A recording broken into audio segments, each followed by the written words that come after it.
perbedaan pendapat. Karena ayat Quran dan hadisnya nggak nyambung. Itu tentang bagaimana wudhu itu.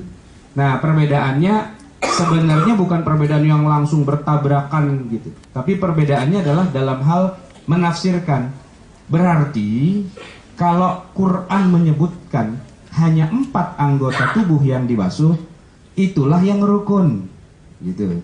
Sedangkan yang lain, walaupun Nabi mengerjakannya, karena Quran tidak menyebutkannya, berarti itu sifatnya sunnah gitu. Nah, itu kemudian muncullah breakdownnya seperti itu di kalangan para ulama. Baik, kita masuk ke dalam bagaimana rukun wudhunya. Kalau kita orang Indonesia, suka tidak suka, diakui atau tidak, kita belajar agama Islam ini dari guru-guru ngaji kita, itu rata-rata backgroundnya adalah mazhab Syafi'i secara umum. Maka kalau kita lihat, ini sekedar mengingatkan waktu kita masih SD, guru agama kita atau guru ngaji kita akan mengajarkan kalau yang namanya rukun wudhu itu nomor 1 apa? Niat. Nah, kemudian yang kedua membasuh wajah, ketiga membasuh kedua tangan, keempat mengusap sebagian kepala, kelima membasuh kedua kaki, dan terakhir tertib gitu. Ini versi madhab Syafi'i gitu.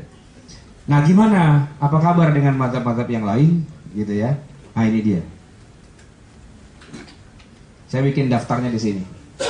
Ini daftar pekerjaannya. Ada 8 yang jadi rukun. Hanafi kita lihat seperti ini, Maliki seperti ini, Syafi'i seperti ini, Hambali seperti ini. Kalau kita lihat jumlah, yang paling banyak itu adalah Maliki dengan Hambali. Paling dikit adalah Hanafi, Syafi'i kira-kira tengah-tengah. Coba kita lihat satu-satu. Hanafi, niat itu bukan rukun buat dia. Kenapa? Quran nggak bilang kok. Hadis juga nggak ada. Ngapain jadi rukun? Ya niat aja, udah otomatis niat gitu. Sementara kalau kita lihat 3 mazhab yang lain, semuanya mencantumkan niat. Kenapa? Begini, Nabi kan pernah bersabda, walaupun bukan hadis tentang wudhu, innamal a'malu binniyat. Suatu pekerjaan itu tergantung dari niatnya. Kalau dia niat wudhu, ya berarti wudhu. Kalau dia nggak niat wudhu, berarti bukan wudhu. Emang bisa? Emang ada orang berwudhu tapi nggak niat? Ada. Saya Pak Guru Agama, ngajarin anak-anak SD pelajaran wudhu, praktek ibadah. Anak-anak, lihat ya Pak Guru ke depan. Nih, cuci muka, tangan, kepala, kaki. Udah kan selesai? Nah begitu ada anak gitu. Setelah itu masuk azan zuhur. Saya sebagai guru yang tadi mempraktekkan wudhu, boleh nggak saya langsung sholat? Apa harus saya wudhu lagi? Ya tergantung. Tadi waktu mempraktekkan niatnya wudhu apa enggak? Kalau niatnya wudhu ya berarti udah termasuk wudhu, ya kan? Tapi kalau waktu tadi mempraktekkan niat yang nggak wudhu, cuman semata-mata cuman ngasih contoh doang, ya berarti kalau saya mau sholat saya harus wudhu lagi. Karena yang tadi belum niat wudhu, gitu kira-kira. Itu kalau wudhu. Nah dalam mandi janabah gitu juga, ini sebagai perbandingan saja. Mandi janabah itu rukunnya cuma 2, 1 niat, yang kedua meratakan air ke seluruh tubuh. Nah ada kan orang seluruh tubuhnya kena air tapi nggak niat mandi janabah, ada nggak? Kecebur sumur? Loh iya kan, kecebur buyur kan semua tuh. Begitu dia naik, bisa nggak dia langsung sholat kalau tadi dia lagi belum mandi janabah? Tergantung, waktunya bersumur sekalian niat mandi janabah apa enggak?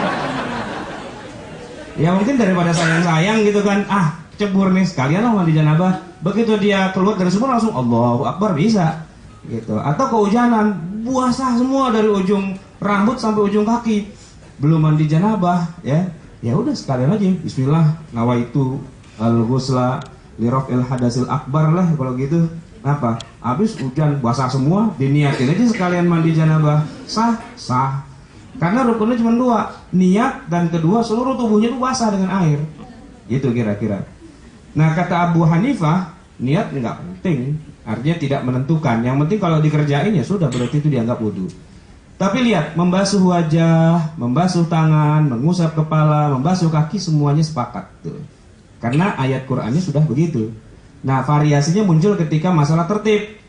Ya, kata Hanafi dan Maliki, tertib nggak penting.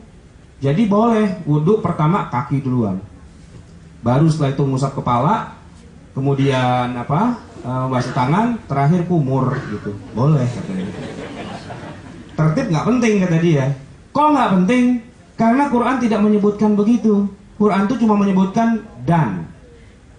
Ya, ini kalau saya balik lagi ke depan ayat Qurannya tadi ya. Nah, lihat di sini. Faghsilu wujuhakum wa aydiyakum. Ini dan, bukan kemudian. Ya. Wamsahu dan wa arjulakum dan. Cucilah wajahmu dan tanganmu dan kepalamu dan kakimu. Kalau dibilang dan itu nggak menunjukkan urutan.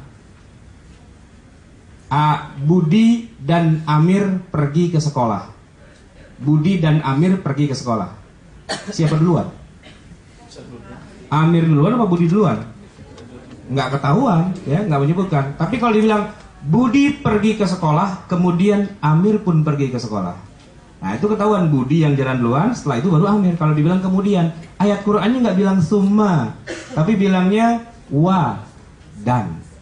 Segitunya para ulama membedah tiap ayat itu sampai kita aja nggak kepikir, iya ya, wa dan summa itu kan biasa-biasa aja. Oh, buat mereka enggak, itu penting urusan. Cuman wa begitu saja itu penting, gitu. Makanya kemudian ada muncul berbagai Oke ya. Kemudian kalau Syafi'i dengan Maliki harus tertib. Kemudian di sini ada mualat. Mualat itu artinya nggak ada jedanya. Jadi nyambung. Gitu. Kalau kita lihat di sini Hanafi itu nggak pakai mualat. Syafi'i juga nggak pakai mualat. Jadi boleh ada jeda sedikit itu boleh. Tapi kalau kata Maliki atau kata Hanafi nggak boleh ada jeda. Jadi begitu habis wajah langsung tangan, langsung kepala, langsung, nggak boleh ada jeda. Tapi kalau mazhab Syafi'i itu masih membolehkan. Nah, jadi lagi wudhu baru dapat wajah sama tangan, tiba-tiba SMS bunyi, jawab dulu gitu. Atau mungkin lagi demam Twitter atau Facebook, lagi wudhu nih baru dapat tangan.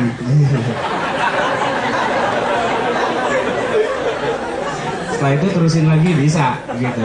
Atau jangan telepon, iya nih tanggungnya lagi wudhu baru dapat tangan nih, ya misalnya. Atau tinggal cuci kaki doang, itu masih boleh.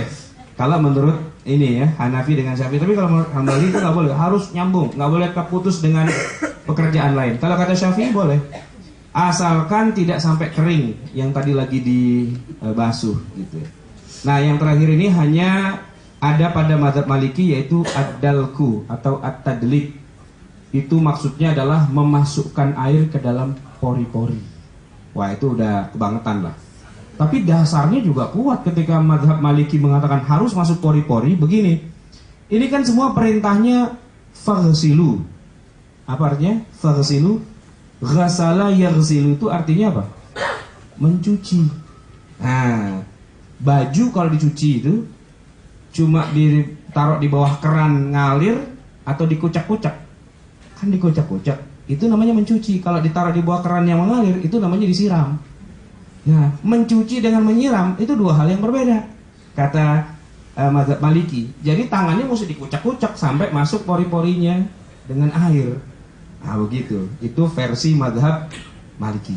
Nah, jadi kalau kita lihat sebenarnya ada banyak perbedaan pendapat di kalangan para ulama dalam menetapkan mana yang merupakan rukun.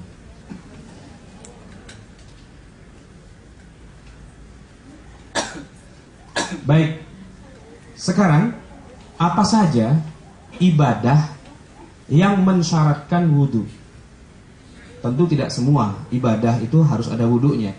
Ada beberapa hal, dan para ulama menyepakati beberapa hal, tidak menyepakati beberapa hal. Tapi yang bisa kita sebutkan beberapa hal yang disepakati itu dalam hal ini yang sudah pasti adalah sholat. Tidak ada seorang ulama pun yang berbeda pendapat bahwa sholat itu ya disyaratkan harus wudhu, kecuali sholat yang sifatnya lihurmatil waqti.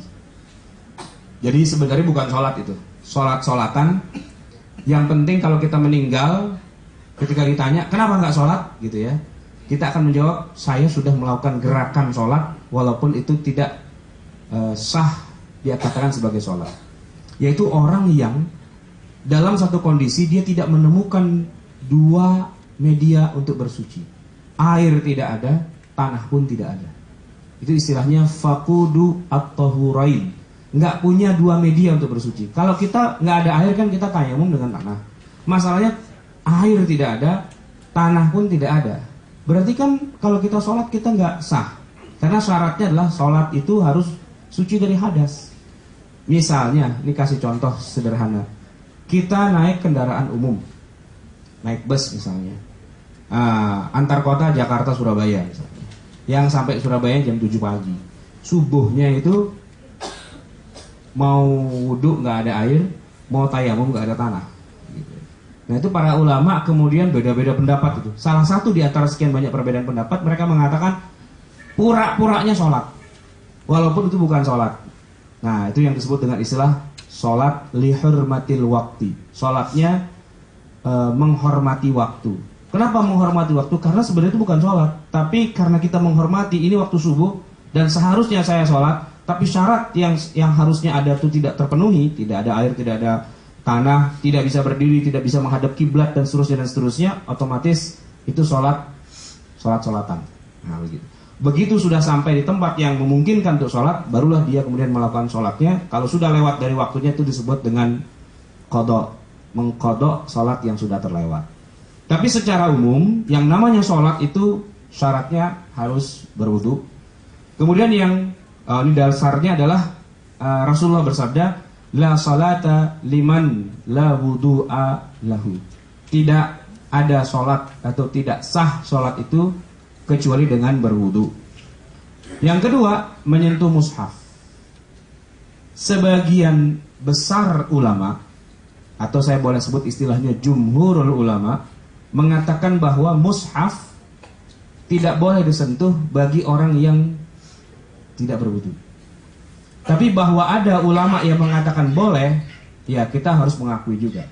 Sekarang pertanyaannya, kenapa terjadi perbedaan pendapat? Karena memang dalilnya memungkinkan terjadinya perbedaan pendapat itu.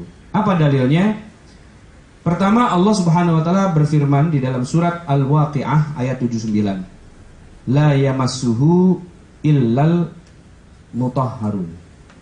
Tidaklah ada yang menyentuhnya kecuali al-mutahharun, orang-orang yang suci. Nah, kalau kita buka kitab-kitab tafsir, entah itu Al-Qurtubi, entah itu Ibnu Katsir, entah itu Fathul Qadir dan sebagainya, di sana banyak sekali perbedaan pendapat di antara para ulama tentang makna lafaz ini. La yamassuhu, janganlah atau tidaklah ada yang menyentuhnya.